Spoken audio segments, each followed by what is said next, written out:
میری عزیز بہنوں اور عزیز بیٹیوں اور خواتین، میں پہلے دفعہ آپ کا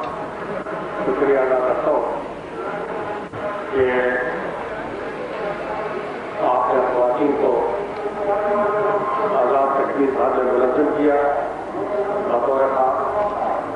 مظفرآباد میں، جیپور میں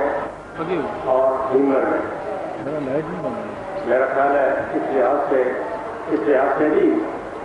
ہم اس وقت خدا کے فضل سے آپ سے آگے ہیں کہ اتنی بڑی تعداد میں خواتین نے جو ان 3 جلسوں میں شرکت کی ہے، شاید کسی اور جگہ ایسا انتظام ممکن نہیں ہے۔ اور اس میں مجھے کہنے میں کوئی بات نہیں ہے کہ اس میں جہاں ہماری بہنوں اور بیٹیوں کی محنت اور کاوش کا تعلق ہے سارے آزاد کشمیر میں، اس کا بھی ہم اعتراف کرتے ہیں۔ اور ساتھ ہی مجھے ایک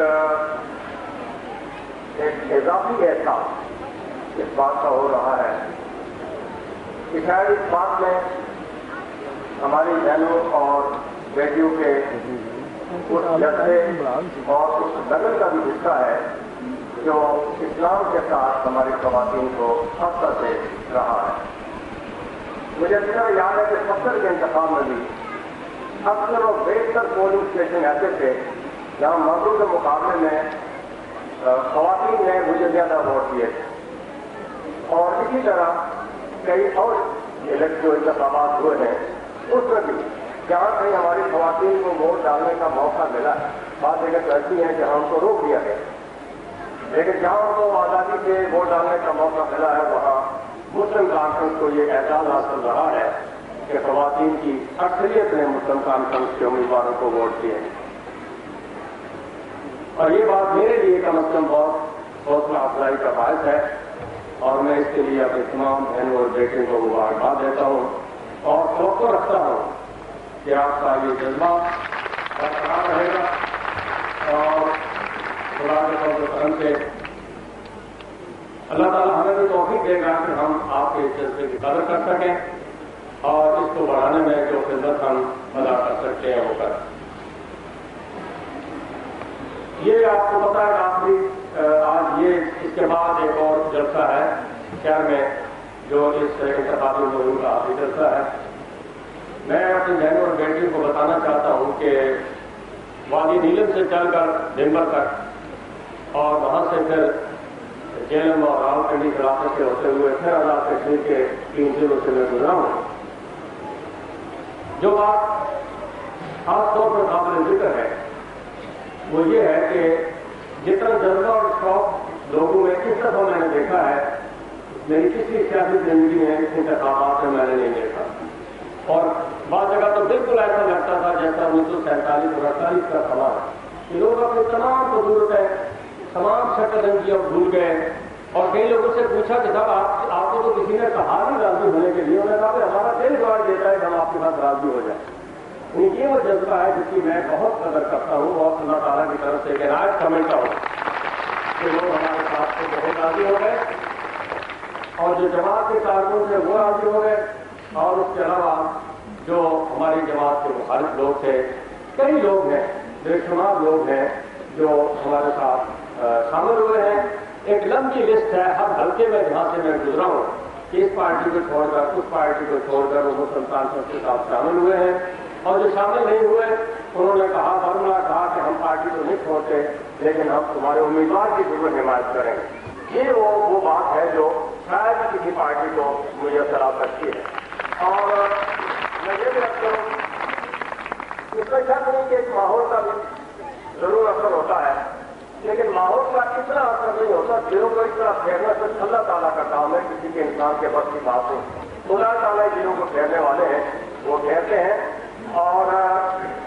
مجھے امید ہے، مجھے توقع ہے کہ اس دفعہ مسلم کانفرنس کوئی کمزور اور جوڑ توڑ کر کے حکومت نہیں بنائے گی، بلکہ ایک مضبوط ایک مستحکم حکومت بنائے گی، اور وہ حکومت یقیناً سے قابل ہوگی کہ آپ کی توقعات کا پورا ہو جائے، نہ وہ مسئلہ کشمیر ہو، نہ وہ آزاد کشمیر کا نظم و نسق ہو، وہ آزاد کشمیر کی ترقی و تعمیر ہو، وہ خواتین کے مسائل ہوں، وہ ہمارے طلباء اور طالبات کے مسائل ہوں، یا جو بھی مسائل ہوں جن کا ہمیں بخوبی علم ہے اور اللہ تعالیٰ نے یہ صلاحیت ہمیں دی ہے کہ ہم ان کا احاطہ کر سکتے ہیں اور ہم ان کے لیے کام کر سکتے ہیں، تو اللہ تعالیٰ ہمیں اس کی توفیق عطا کرے گا۔ تو میں اس موقع پر کوئی زیادہ وضاحت سے بات کرنے کی ضرورت نہیں ہے، کیونکہ بہت باتیں ہم کر چکے ہیں، یہاں بھی میں گفتگو کر چکا ہوں۔ پھر اس کے علاوہ اخبارات میں آپ ہر روز پڑھتی ہیں اور دیکھتی ہیں کہ جو کچھ مجھے کہنا ہوتا ہے، کئی باتیں دہرائی جاتی ہیں۔ اس وقت تو صرف حاضری کا مقصد تھا کہ ایک دفعہ ہم پھر اختتام سے پہلے بعض جگہ تو صرف ہاتھ ملانے کا ہم نے اتفاق کیا، ہیلو السلام علیکم کیا اور ہم چلے آئے ہیں۔ یہاں بھی اسی طرح آپ سمجھیں کہ آپ سے ایک ملاقات مخصوص تھی، اور جس شوق کے ساتھ اور جس تعداد میں آپ لوگ یہاں تشریف لائے ہیں، مجھے امید ہے، میں توقع کرتا ہوں کہ اس کا نتیجہ بھی اس کے مطابق ہوگا انشاءاللہ۔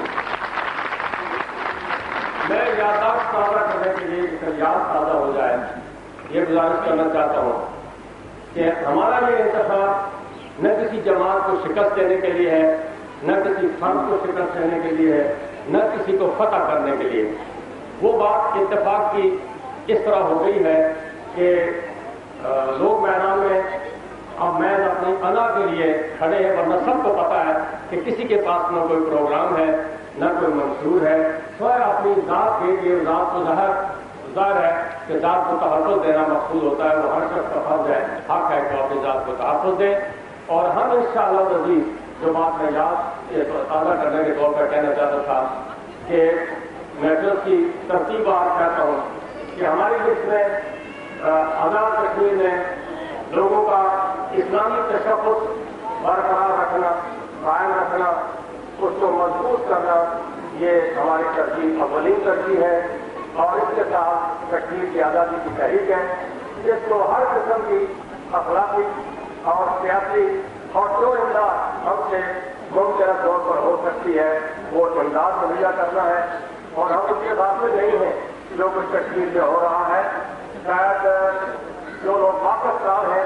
ان میں ہو سکتا ہے کہ میرا نام پریشانی ہو کہ کیا ہو رہا ہے کشمیر میں اور کیا کرنا چاہیے، کون کیا کر رہا ہے، کس چیز کی ضرورت ہے، اس سے بالکل لازم نہیں ہے۔ اور میری تو ساری زندگی کا یہ مشن رہا ہے، میں آج یہ بات نہیں کر رہا ہوں، بعض لوگ سیاسی مقصد کے لیے بات کرتے ہیں، سیاسی تقاضوں کو پورا کرنے کے لیے بات کرتے ہیں، لیکن میری تو ساری زندگی کا یہی مشن رہا ہے کہ کشمیر آزاد ہو اور وہ اپنی آزاد مرضی سے پاکستان کے ساتھ شامل ہو، تاکہ یہ ملت اسلامیہ پاکستانیہ ایک مضبوط اور طاقتور ملک کی حیثیت سے ابھرے۔ اس میں ہماری کوشش یہ بھی رہی ہے کہ ہم کشمیر کے مسئلے میں کوئی فوجی حل تلاش نہ کریں، بلکہ کوئی پرامن سیاسی حل دریافت کیا جائے، لیکن یہ مجبوری ہے کہ وہ سیاسی اور پرامن حل تلاش کرنے کے لیے بھی فوجی کارروائی بسا اوقات ضروری ہو جاتی ہے، اور اس کے لیے قابل مبارکباد ہے ہمارے حریت پسند، ہمارے وہ بہادر نوجوان جو پہاڑوں، چٹانوں اور وادیوں کے گوشے میں آج بہت بڑی فوج سے، اپنے سے کئی گنا بڑی فوج کے ساتھ نبرد آزمان ہے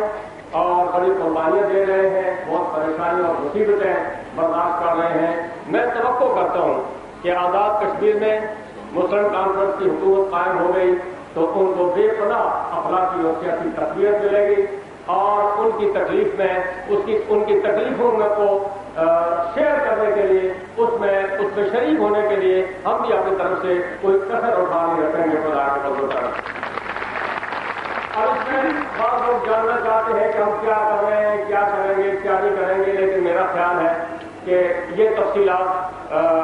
ان کی تشہیر کرنا، ان کا فوکس پیدا کرنا